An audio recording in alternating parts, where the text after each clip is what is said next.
So what do you say to the idea that the pocketbook will beat you because things cost too much now, and more specifically, more than when Trump was in charge? Yeah, you can't deny that there's inflation. You can have discussions about why, and I can give you a ton of reasons, but you have to look at the bigger costs. The one thing that freaks out every household is the cost of healthcare. Donald Trump says he has a concept of a plan. What Kamala Harris has said is she's going to take on the pharmacy middlemen directly. She's going to introduce transparency directly. And what that means is, because I know I'm in this industry, that's going to cut the cost of your medications by 20 or 30%. And if she's able to get any help from Congress at all, the same will apply to all of healthcare, which means, that 20% that we lost on your Gatorade and your bacon, you're more than going to make up. But under Trump, going forward, because he doesn't know what he's doing with healthcare, the inflation rate will only continue at the same rate or go up, which means you're going to keep on going backwards if anybody in your family gets sick at all. Just to remind, Bobby Kennedy Jr. is coming later on. It was just said that Trump may put him in charge of all the health services and agencies. So you better get your shots now. All right? So he'll come here. It's good to have, that's the point of tonight, right? Different perspectives on the same thing. What do you have for Mr. Cuban? Listen, people aren't macro economists, and neither is Trump, and neither is the vice president. What people know is if you have to buy car insurance or house insurance or health insurance, it's triple what it was 4 years ago. When you go to Piggly Wiggly to get whatever you want for breakfast, it's double what it was. So I'm not going to argue economic theory. I'm just going to live in the real zone. And the real zone is people are suffering. They're suffering. Yeah, but Bill, you know what makes them suffer the most? It's not whether or not they get donuts at a higher price. It's not whether or not even if they get eggs at a higher price. It's the fear of going to the doctor with a high deductible plan. It's the fear of going to the doctor with no insurance whatsoever and not having any idea, not only will you not, whether or not you're sick, but whether or not you can afford to care for your mom, your dad, your child.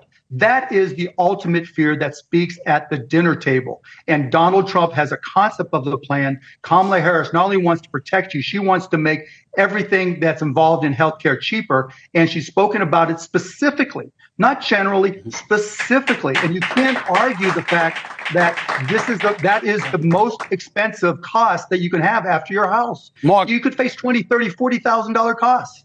Mark, Stephen A. here. Let me ask you this question. Yep. So much has been made about what Trump and the Trump administration did with regards to the economy before COVID. What do you say when you're the Harris administration and people are questioning what is it that you did? You were a former attorney general, you're a former senator, you're the vice president of the United States, but you really don't have a record to stand on, yet he does. How does the Harris administration answer that? Well, first, to Bill's point, she was the vice president. She has no power. And second, you have to look at the root of inflation. I'll tell you exactly when the very first kernel of inflation was set.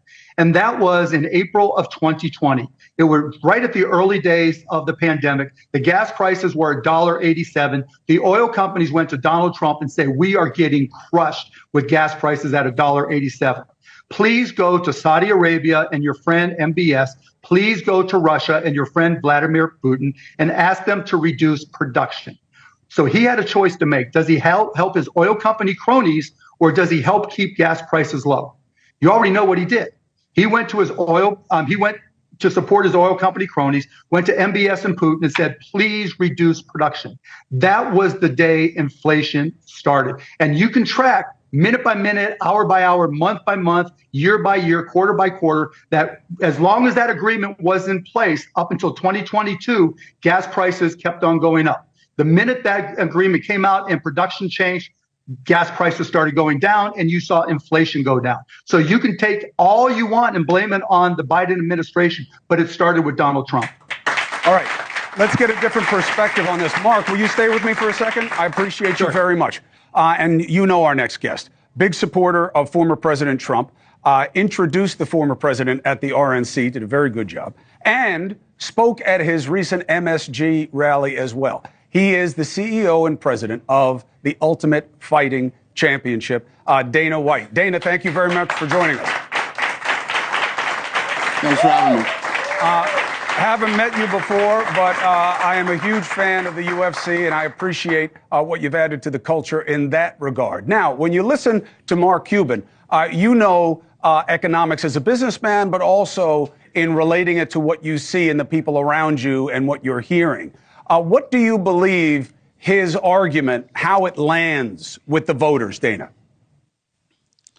Well, a lot of the things that I've heard, since I've been on here, this election is about competency.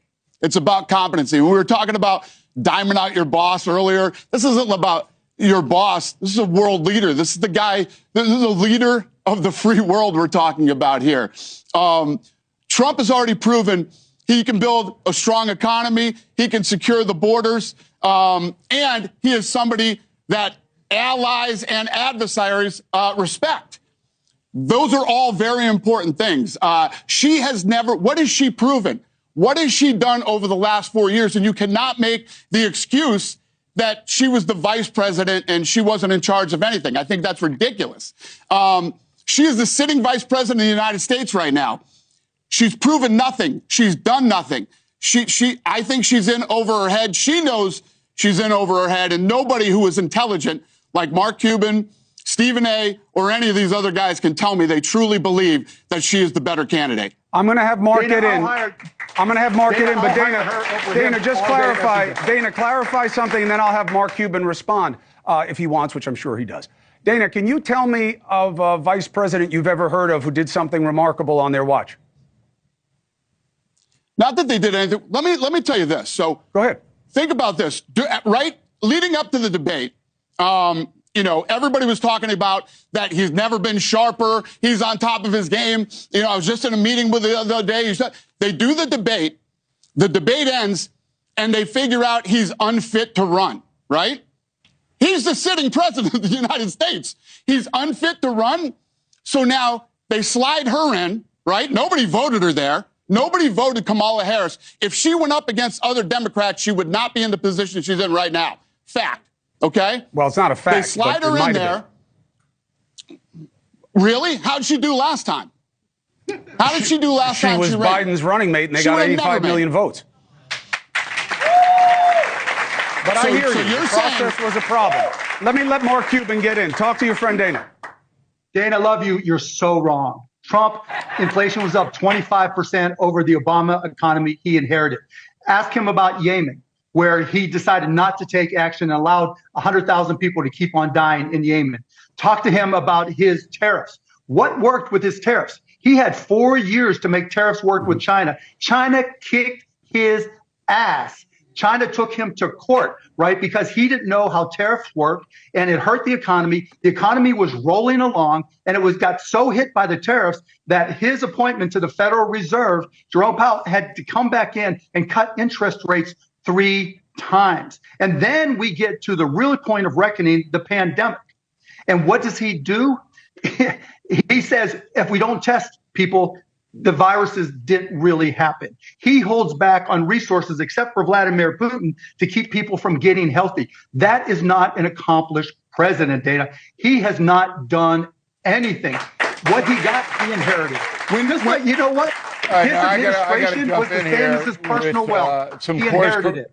I got to jump in with course corrections here.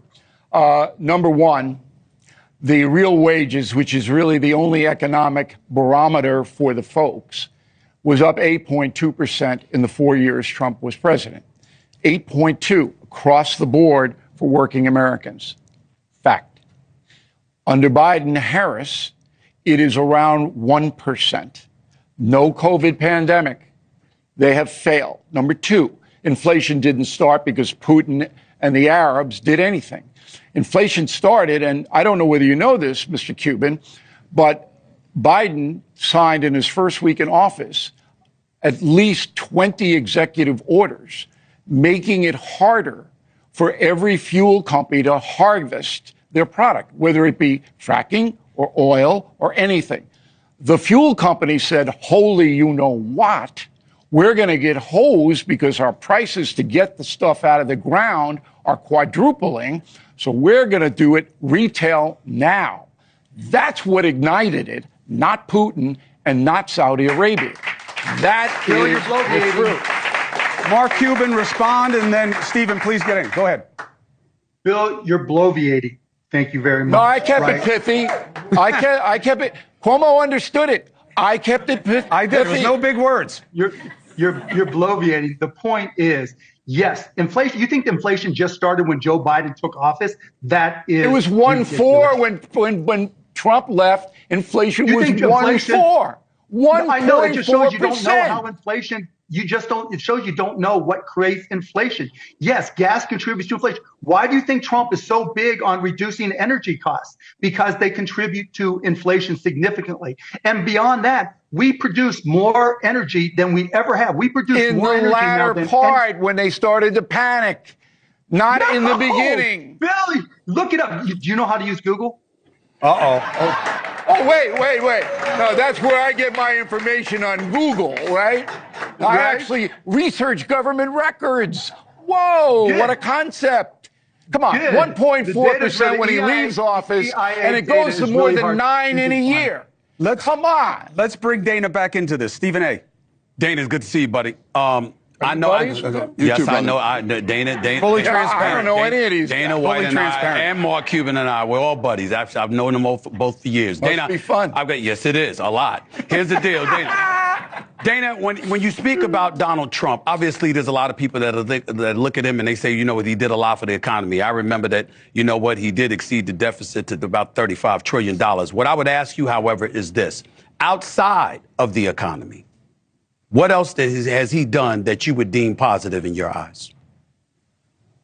Well, border crossings are up over 300% since he left office. And that's not including people that are undetected. Mm-hmm. And you cannot deny that the world was a much safer place when Trump was in office. It's undeniable. Do you realize that right now there are more armed conflicts right now than any time since World War II? It was a much safer place when Trump was here. When we think about the only way I'll respond to that is this. You're talking about folks coming across the borders and obviously the dangers that it may cause in a lot of people's eyes. What about things that are happening domestically? What level of responsibility do you hand towards Trump in that regard? Well, not only that, I mean, when you think about all the people that are crossing the border illegally, I mean, this is just common sense. What about all the people that are here that did it the right way and are trying to get in legally, that are being jumped over and being handed money and a place to live, a telephone, credit cards, all the things that are going on? There are real Americans here that are going through hard times. That money should be going toward them. And there's nothing wrong with people coming to America. That's what this country was built on. But you have to come the right way. You have to come legally. I got one more stat I want to throw out there. I said that real wages were up 8.2% under Trump. But there is an asterisk next to that, because for Stephen A., they're up 875,000%. And ESPN will go bankrupt if he leaves. Don't hate him for his success. That's right. Don't hate him for his success or because he's pretty. All right, we're going to take a break. Dana White, I really appreciate you taking this opportunity. It's nice to meet you this way. I appreciate your advocacy for the former president. Thank you for doing it here on News Nation. Mark Cuban, always a pleasure. Appreciate you taking the time. Thank you for making the arguments. It's helpful to the audience to hear you guys both. I wish you both well. All right? To be continued. Good to see you, Dana. See you, fellas. Gentlemen.